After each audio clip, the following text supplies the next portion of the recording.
Look at her. What's up, y'all? It's your girl Portia Renee, and I'm back with another video. Before we get into this video, make sure y'all like, comment, share, subscribe, and turn your post notification bells on so you're notified every time your girl posts. Never, ever, ever miss a video. So I'm gonna hop right into it. People have been asking me to do a story time on how I found out about my sister's passing and all of that good stuff. And I started doing it on TikTok, but I stopped. So I figured instead of trying to pick back up where I left off on TikTok, I should just do one full story time for YouTube. So I'm only gonna do one of my sisters, which is gonna be my oldest sister because she's the one that passed first. So just a little bit of background. My oldest sister and I were like super duper close. Like I told her everything. Like we was close. So yeah, years ago, my sister moved to Providence, Rhode Island, with my nephew's dad. And she was there, I don't even know how many years my sister was there before she came back home. But it was a very, very long time. Like, she was there for years before she ever, like, she didn't come and visit or nothing. Like, we talked on the phone and on video, and that was it. So, my sister and my niece and nephew all came to Birmingham. I don't really remember the year. I don't know. It was during the summertime. I don't know, but they came to Birmingham or whatever, and the plan was for them to live here, like come back home and stay here or whatever. But there were some things, you know, whatever reasons that they couldn't stay here or whatever. So they were here for a couple of months, and then they went back to, no, they didn't go back to Providence. They went to Boston. And, you know, everything was, you know, fine, you know, whatever. They moved back. We still talked on the phone every day, video chat every day, like all of that. So one particular weekend, I was at my best friend's house, and this was on a Saturday. That Saturday night. Well, no, not that night, but during the day on Saturday, my sister had wrote me on Messenger and asked me if I could wire her $20 or whatever. And so I was like, I don't have it, but I'm going home tomorrow, which was Sunday. And I was like, I get it from grandma and then I'll send it to you. So she was like, okay, cool, you know, whatever. So we talked a little bit, and then, you know, that was it. Love you, bye. Talk to you later. I'll hit you up tomorrow when, you know, I send the money or whatever. So that was that. So I went on about my day or whatever, and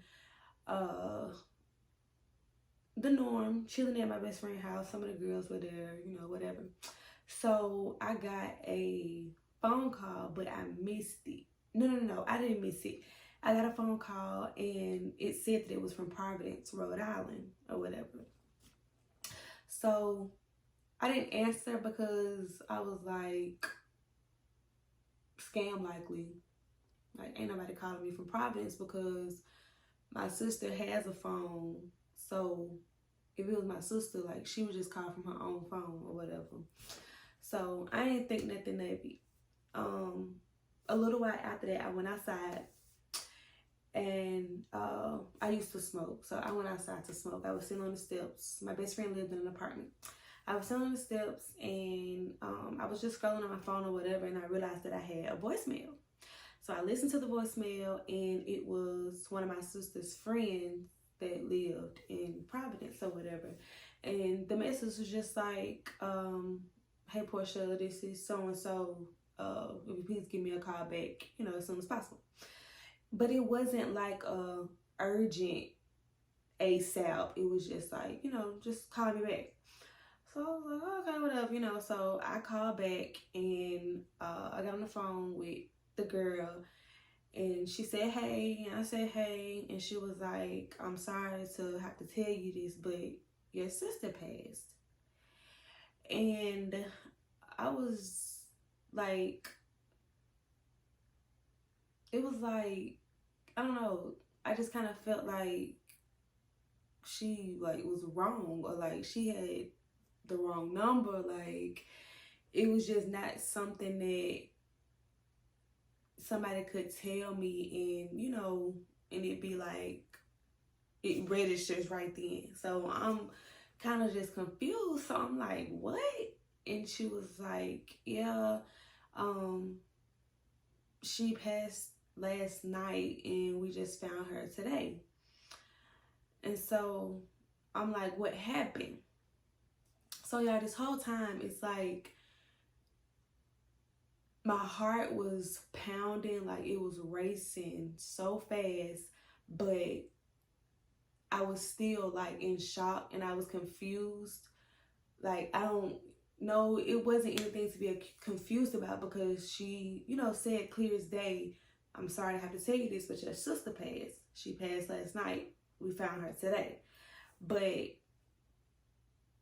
I couldn't register it. So at this point, I'm up off the steps and I'm walking, like pacing or whatever, and I'm like, what happened? So she told me what happened or whatever, and I don't really remember how I got off the phone with her. Like, I don't know if I told her bye.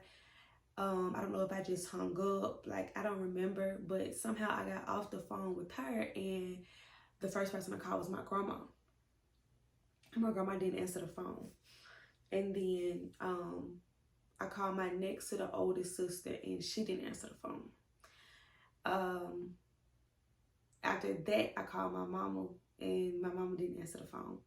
So y'all, it's like I just got the worst news that I've ever heard in my life. Like, because like everybody knows that we all gotta go someday. Like, we're all gonna die one day. And people die, all the time. Like, we hear about it, we see it on social media, we see it on the news. Like, I know that people die. I know we cannot all live forever, but it's like, it's one of those things where like, no, I don't think that, nothing can happen to me or nothing can happen to my family, but it's kind of I don't know how to explain it, but I'm fully aware that, something bad can happen to me or my family at any given time, any given day.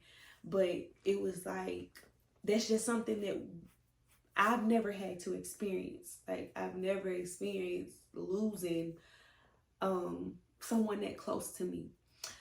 Well, like when I was in like middle school, I lost a nephew, but he was still a baby. Like, I love my nephew to death, like to death. But he was still like a newborn or whatever when he passed. Yes, it was hard. Yes, I cried. Yes, I was hurt. But this was like on a whole different level. So after my mom didn't answer the phone, I was just kind of like I still could not cry. Like, it was like my tear ducts would not produce any tears. Like, I don't know what was wrong with me, but I couldn't cry. Like, playing over in my head what my sister friend told me on the phone, and it's just like I was stuck. So my grandma finally called me back, and I remember answering the phone, and I was like, Grandma Dorisha dead. I don't know what my grandma said. I think she said huh or what, and I said it again. I really don't remember. But then my sister called, my next to the oldest sister, the one that I had called that didn't answer. She called back. So I hung up on my grandma and I answered the phone for my sister. I told her the same thing. I do not remember how I got off the phone with my sister. And then my mom called back. So it was like I called all three of them and neither one of them answered. And then all at the same time, they all were calling me back. So I remember telling my mom, and she just like went ballistic. And I think it was at that point that for some reason I realized that like it's real, like my sister gone. And that was when the waterfall came. I remember dropping to my knees and screaming out. Like, I don't know, I don't even remember if I said anything. I just know that I was screaming, and I was screaming so loud to the point where the people across the hall from where my best friend lived, they came outside. And I think I remember the lady asking me, was I okay, or what was wrong or something. I don't know. But then my best friend had another friend over as well. She came outside, and I think I told her that my sister had died or whatever. I had to have told her that because that's what she went back into my best friend's house and told them. This whole time, my mom is still on the phone, but I don't have the phone. Like, it's not in my hand. I'm not, you know, it's not to my ear. And the reason I know she was still on the phone was because after my best friend's friend went back in the house and told them, my best friend came outside, some of the girls came outside, and they picked up my phone. And at that point, my brother was on the phone. He was with my mom. So my brother was on the phone, and he was going off. Like, he was going in. And I think he was either on the phone with one of the girls or with Kayla. But he was going off, y'all. Like, ooh. So, yeah, I cried and I cried and I cried. I couldn't talk to nobody. I was supposed to go home that day, because we're on Sunday now. When I found out it was Sunday, I was supposed to go home, but I couldn't. Like, it was like I couldn't face my family. And it was something I didn't know how to deal with because, like I said, I've never had to go through it. And it's kind of one of those things where you just don't expect it to happen to you or your family. So we wrapped all that up or whatever and went inside, and I was still just crying. Like, I was just so confused. I didn't know what really happened. So I was telling my best friend what my sister friend told me, and she was like, what if, you know, she's not really dead? Like, what if they don't know what they're talking about? Or what if, just, it was like all of these what ifs. And for a split second, it was like I had hope that, you know, maybe she wasn't really dead. Maybe, you know, I don't know. But they couldn't give me a straightforward answer as to what happened.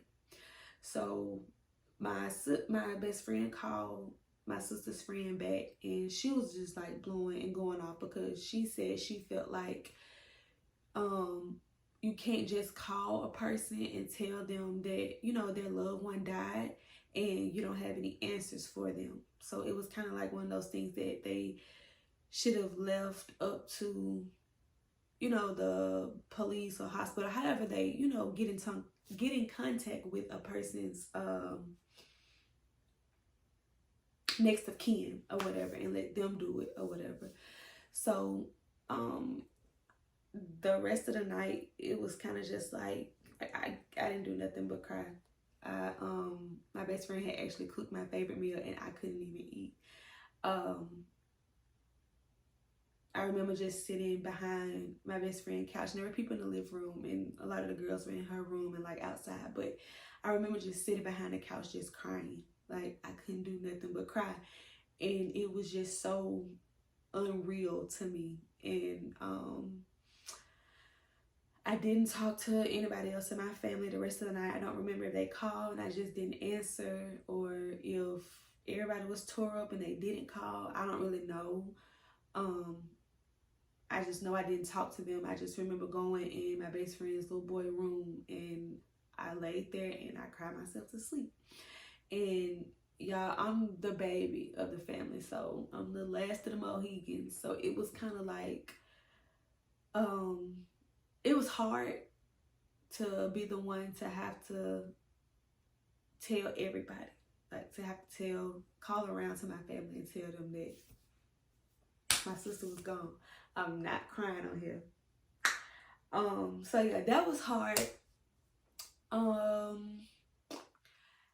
After that, I was just kind of like, it was the same thing. Like the next day I woke up and I talked to my mom and she had talked to the detective there or whatever, and the next worst thing about it was that my next to the oldest sister, she went ghost. Like it was like, I guess it was her way of dealing with it or coping with it, but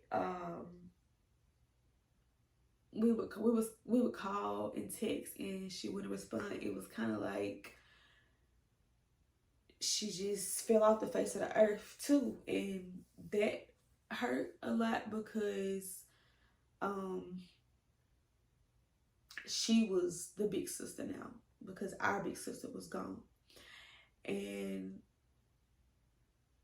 it sucked because when something like this happened in your family, it opens your eyes to a lot and it changes a lot when it comes to you and your family, and you want to be close to them and you want to make sure you're talking to them every day, and you want to make sure that they know you love them. And then like I said, this was the first major death for all of us, so it was like nobody knows how the next person is coping or what they're doing to deal with the hurt and the pain and the sadness, the depression. We didn't know what my sister was doing to deal, with that horrific news that we had just gotten a day before. So yeah, it was hard. It was very, very hard. And her death, like, it really took a toll on me. Like, it was, I don't know, I can't even explain it, but I do know that I wouldn't wish that pain on my worst enemy. Like, that's not something that I would want anyone to have to go through, even though we're all gonna go through it one day. It's, it happens. It's gonna come a time where we're gonna lose someone, and it's just life. And it's one of those things that you can't just talk to somebody about to feel better, or, to stop the pain or to stop the crying. It's literally, like they say, with time, it does get better. Time does heal all wounds. And that was, my sister passed July 21st of 2020. We're in 22. Yeah, 2020. Oh, was it 19? It was definitely 2019. It was July 21st, 2019. And so yeah, and it was too expensive to bring her body here to Birmingham. So my grandmother made the decision to cremate her, which I was so torn up about, y'all. Like, I just thought that was the worst thing ever, was when I found out that my grandma was going to cremate her. But then I had to think about the fact that I'm not the one that's paying for it. So on top of my grandma being hurt as well about her grandchild, her first grandchild, she was the one having to make the arrangements to, do what was necessary or whatever. My mom ended up going to Boston and she saw my sister. I couldn't go because there was no way I was going to be able to go in there and see my sister like that. So I decided to stay in Birmingham. I didn't go. And that was kind of like it. Like, you know, there were Facebook posts and all of that stuff, but it was kind of like my sister passed and that was it. I felt like I didn't have any closure because there wasn't a funeral or, you know, any kind of memorial, candlelight, any of that. So I think that is why it took me so very long to come to terms with my sister being gone and able to cope with it until one day at the studio, Kayla and Miss V had gotten this thing together with everybody. My sister's favorite color was purple, and they had gotten together without me knowing and had told all the girls to wear anything purple to practice or whatever. And Miss V gave me a purple Slayer shirt, this cross that you hold in your hand. I can't remember what it says, but I do still have it. I got roses from the coaches, and Miss V had balloons for everybody, and I had one. All the balloons were purple. They had regular size balloons, and I had this huge purple balloon, and we all went outside. And the song that Miss V played, she played the song because it was one of the songs that I praise dance to. But what she didn't know was that was my sister's favorite gospel song. So she talked about it with the girls and stuff on the inside, with me and the girls on the inside about my sister or whatever. And then we went outside to do the balloon release, and y'all, it tore me up. Like, I was so torn up, but it wasn't all tears of sadness. Like, it was kind of like a relief, because at that point I felt like I had closure because something was actually done in remembrance of my sister. So I felt like I had closure with that. And there was a whole live video that, and I saved it, and I go back and I watch it. And when I used to watch it, I used to boohoo cry. Like, I could not watch that video without crying. But now I smile because I feel like my sister is at peace now. If y'all knew her background, y'all would understand. Because, you know, they always say, you know, rest in peace, or they're in a better place now, they're in peace. My sister is definitely in peace. And I remember one day I was talking to my grandmother, and I was like, I wish my sister was still here. Like, I wish that she could come back. And my grandma was like, I honestly don't think that she would want to. And that's not something that's bad. Like, it's just true. I think that if my sister had the choice to come back, she wouldn't. And that's nothing against, like, our family or her kids. It's, you just have to know. If you know, you know. Like, you just have to know my sister and her background from little to adult, from childhood to adulthood. You would understand. And so I'm at peace with it now. I have my days where I break down, but they're not often at all. Like, I can't even remember the last time I really had a breakdown about either one of my sisters. But now when I see memories or pictures and stuff like that, I smile. When I go through certain things is when I get sad, because I could always talk to my sister. And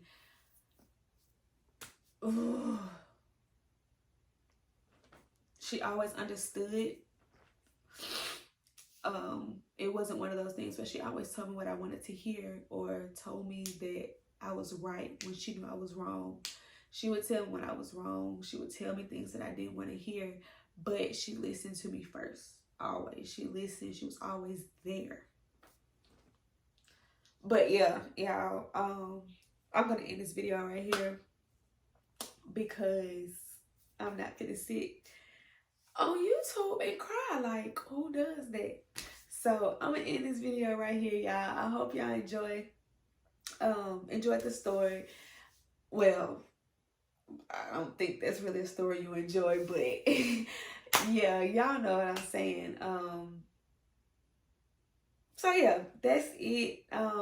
Remember to like, share, comment, subscribe, turn your post notification bells on so you get notified every time I post. And I will do the story time on the passing of my other sister whenever I get a chance, whatever.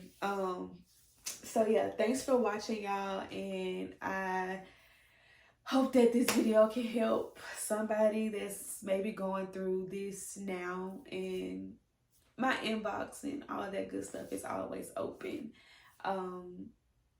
If anyone ever needs just a listening ear, or some kind of advice, because it's hard to deal with by yourself, and it's not really something that you should go through by yourself or deal with by yourself, because depression is real, y'all. It's real. But yeah, I'm out.